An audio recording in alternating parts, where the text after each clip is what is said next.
Yeah, hi Rob. Last week we heard from the players. They had a pretty clear opinion. In your opinion, how important is this coming summer? And are you still kind of in the same mode of you're looking for guys in their 20s that could be pieces going forward, or are you maybe thinking about bridge players or other types of acquisitions as well? Well, yeah, no, the summer is very important as it always is. I think it's a step further in the direction we want to get to, where we want to progress and get better. And we're going to take the necessary steps this summer. We put ourselves in a pretty good position to do that. Regarding age groups and players and that, a lot of it'll be where it fits in our lineup. Like I said, we're farther ahead this year, understanding where some of the certain holes may be. And we're a year farther on the progression of some of the players, so we understand that better. And at the end of the season, we saw some of the guys who started out really well in your veteran core tail off a little bit. Obviously, you've got the prospects are kind of the big hook that the Kings have at this point. Number one rated system in a lot of ways. Is there any concern that the two groups will kind of unite at the top level and provide a good team, or is that even a priority? Are you guys mostly thinking about this next wave and the success it can accomplish? Again, sorry, unite at the top. Who unite? Well, I guess let me phrase it a little bit more directly. Is it a goal that your kind of core veteran guys and the prospects you're developing come together, kind of coalesce as a group, or are you guys more focused on the future and the next wave of Kings? The Byfields, Kalievs, et cetera.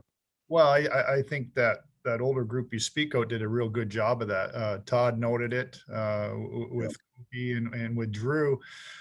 You've got a group in the middle: Iafallo, Kempe, Moore, Roy, Walker, Cal Peterson. They're there to bridge that gap also. So it's not just young guys or old guys. It's a combination of all three. Next up is Dennis Bernstein. Hey, Rob, can you debrief us on the health, specifically Dustin Brown, but anybody else that may be needing some work over the summer? Yeah, so just quickly on my notes here on injury, Blake Lizotte had suffered a AC sprain. That's why he was out the remainder of that season and didn't allow him to go over the World Championships. He's progressing and we'll go there. Dustin Brown, obviously the upper body injury that nagged him throughout the season. He's a pretty tough player to be able to play through a lot of that. It got to a point where the doctors recommended he not play near down the stretch against what he wanted to do. It's a non-surgical repair. It will require time to rehab and heal. Jonathan Quick was out with a rib injury from that game in Arizona that kept him out throughout the season.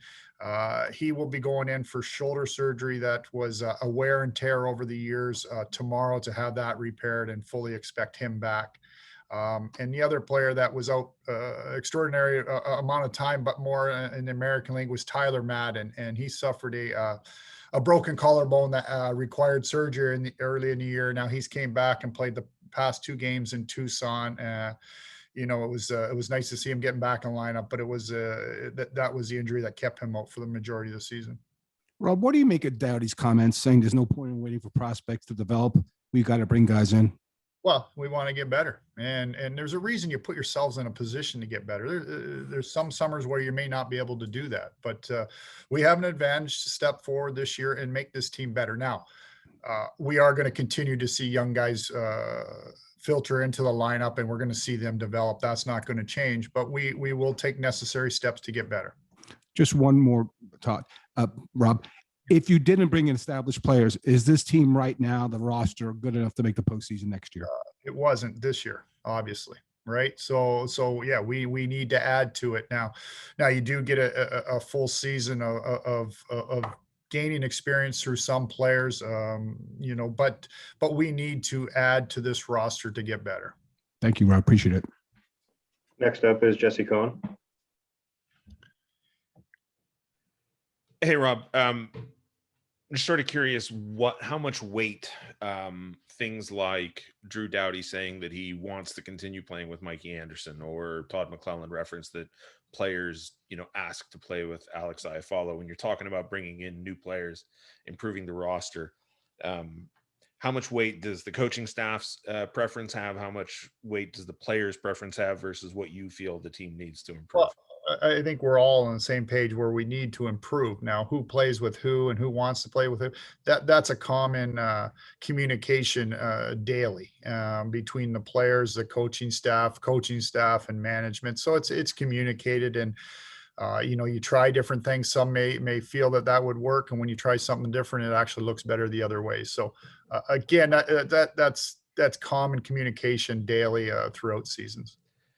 It's rare that you have a younger player with a contract expiring before an older player, but just looking in net, Cal Peterson enters into the last year of his contract. Is this coming season an important one for him to establish his role? Yes, and so was this season. And when I said that secondary core leadership, earlier in the conversation, he's in that because he's taking those steps to becoming that the next leadership group of this team. And he had a good first half of the season. We weren't. We would like to see a little bit more near the end. The team also didn't play very well in front, and so there was some games that he may have played well without the win result. But I think every game he started was a step more in defining his position on our team. Thank you. Next up is Helene Elliott. Hi, Rob. Just curious in your assessments, in what areas did this team meet your expectations? In what areas did the team fall short? Well, as far as expectations, we expected, first of all, some young players to play their first year pro in the American League. So the organization took steps in that direction. We understood that we had to take care of the salary cap and be in a position to be able to add players and help this team. That part, we've gone a step forward in that. We've also got to see some young players participate in the NHL for a full season. Todd mentioned, just a couple of young D, for example, and Mikey and Toby. So we're better off in that position. Our expectations, we want to be playing in the playoffs. There's no doubt about that. And we need to take more steps to get to that next year. Is it imperative that this team make the playoffs next year? That's our goal. Yes, 100%. Thank you. Next up is John Hoven.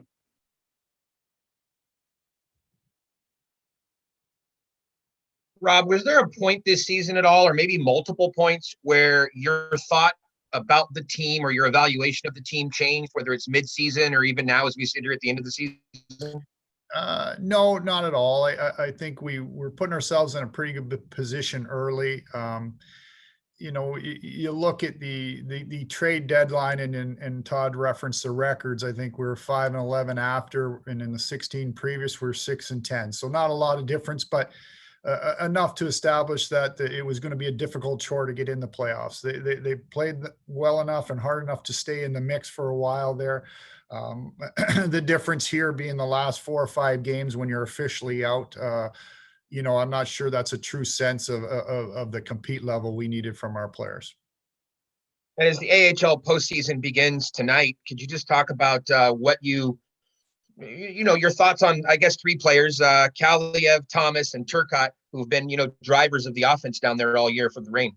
Yeah, and that team obviously, I think, took kind of a pattern that we felt would be in place there. Very young team, led by a lot of the young players, if in minutes wise and special teams wise, and a little struggle early. They seem to get things figured out and battle back close to 500.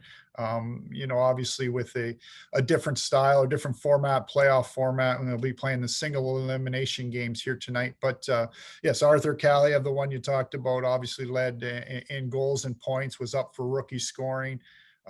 You could see as a 19-year-old, he really, it took games to figure the league a little bit, to find his position in that. But again, he was probably penciled in being in junior this year, to be honest with you. But with everything that happened with COVID and the pandemic, we were at an advantage to be able to play him and to play a player like a Byfield in the American League and gain that valuable experience. Akil Thomas, was a very valuable player throughout the whole season and in different positions, whether it's wing, center, power play, penalty kill, throughout the lineup. You mentioned Turcotte. He's had a few different injuries throughout the year that may have slowed down the amount of games we expected out of him, but he was able to produce when he was in there. So I'm not sure. Sorry, the third player you mentioned? No, those are them, Turcotte, Thomas, and Kalia. Okay. Yeah. And so I guess just to quickly follow up on that, how difficult will it be for any of those three players to take the step right into the National Hockey League next year, rather than maybe spend another half a year in the American League? Well, I would say that the ability to step in and play in the NHL is further ahead than it was a year ago. And that's where I say we have progressed in that aspect with prospects. Thanks, Rob. Next up is Lisa Dillman. Yeah, Rob, is there an opportunity with the Seattle expansion draft, if teams are boxed in with their protected lists, would that be an area you'd want to explore? Yeah, we'll explore all those different areas to help add to our team. And secondly, I don't think we've asked you about Quentin. 6 games, what did you sort of see from him in terms of what happened on the ice and off the ice and Kopitar mentoring him?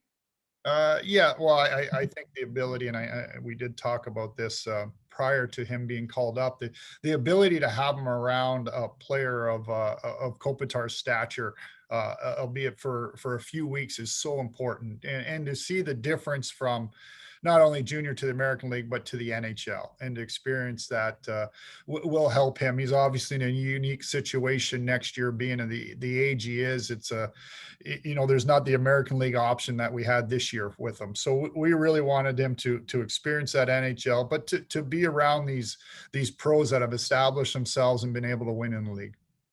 Will he be staying in Southern California to train and stick around the team, or will he go back to Ontario?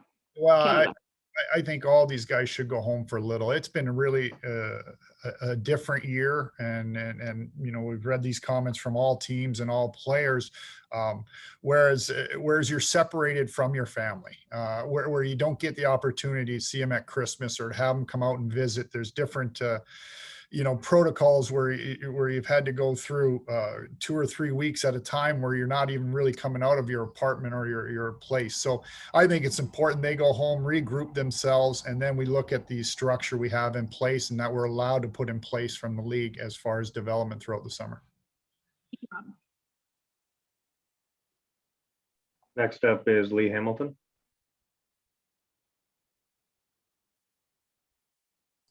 Rob, good morning. Thanks for the time from San Diego.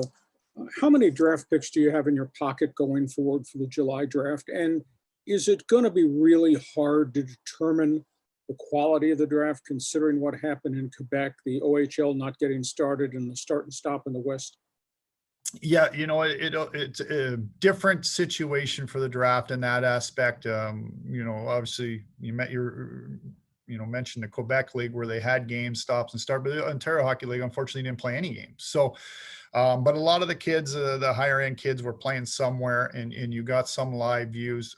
Again, we rely so heavily on Mark Unetti and his staff, and a terrific job they did. They fully anticipated the lack of live viewings this year and being able to see players and a lot of video work and everything. So we're comfortable where they stand. Again, all teams are in that same position, and look forward to the opportunity here in July at the draft to add to our organization. When you reflect back to the Jeff Carter era and the other trades that had been made, they really impacted the team. With all the draft picks that you have, would you ever consider stockpiling draft picks and trying to trade to find another type of Jeff Carter that could be a big difference maker in what's a very, very young team, or is that impossible to do? No, that's exactly what the last time around happened. They were able to use assets to acquire a Jeff Carter that came in here and established 2 Stanley Cups within the organization. So the ability to have that in place, and that's what I said. We're further along in our situation of understanding where these players will play in the roster and understanding holes and needs that we need to fill. So, but you have to have the assets to be able to maneuver around there. Next up is Claudia Gestro. Good morning, Rob. You have been putting together some young players the past few years. How much do you expect to see their experience pay off next season? Well, like I said, they're young. We're not going to put them in the NHL until we know they're ready. You know, we'll get a taste, we'll understand it. We'll want to further along our development. I know Todd a lot. The players need to evolve, and they need to evolve naturally with our development and be able to fit in. But we're in a position now where we can surplus that and we can add to that group. And that's where I said we want to be able to get better. And Drew's comments are 100%. It's the same feeling up here. It's not like we don't want to get any better. We are all on the same page where now we can take the necessary steps and we can filter in young players. We can develop them, bring them in when they're ready, and surplus them with quality NHL players to take a step forward. And how much do you depend on the veteran players to help train these young players, and what it has been the benefits of the veterans help these young players? Well, I think you saw it, and Todd mentioned it just with Drew and Mikey Anderson. You see it with Anze and a list of either Velarde or Jared Anderson-Dole and Byfield at a time, Kapari at a time, Blake Lizotte with only a year's experience coming in. These are all centermen looking up to Kopitar and the heavy minutes he plays every night. And now we're looking at it with Cal Peterson and Jonathan Quick, and we're looking at it with our young wingers and Dustin Brown. There is so much importance put on those veterans, and the reason that they have had success in the league is because of their routine, their professionalism, the way they show up every day, but they also understand what it takes to win. It's very hard to be able to go out and look for veterans that have actually established and won and built a culture. When we have that with these guys is very important to us. And last one here from Zach Dooley. Morning, Rob. You have a couple of restricted free agents, Athanasiou, Moore. Have you begun talks with those guys, or is that maybe a little bit further down the road? It'll take place further down the road, but yes, we haven't been in contact with them, prior to the deadline, after the deadline. Again, there are little different situations than UFAs, such as Iafallo at the deadline, priority-wise on signing at that time, not priority as we want them on our team, but just the timing of the signing. So yes, definitely conversations, and we'll keep continuing those. And I feel like you've been asked a lot about external improvements, but a part of the process is the internal improvements as well, right? You know, seeing progression, seeing guys come up. How important is that part of the process as well with filling some of these holes? It definitely is. I talked about the next leadership, the second level to be able to push to another level of that. And I mentioned the IFLs, the Kempis, Trevor Moore, Matt Roy, Sean Walker, Cal Peterson. They're in that position. So it's not just the youth and the young guys coming in. They need to take that next step, and that's where we're at to be able to progress. But that's where we say, the progression is coming. The young kids will filter into this lineup, but we can surplus that lineup also ourselves.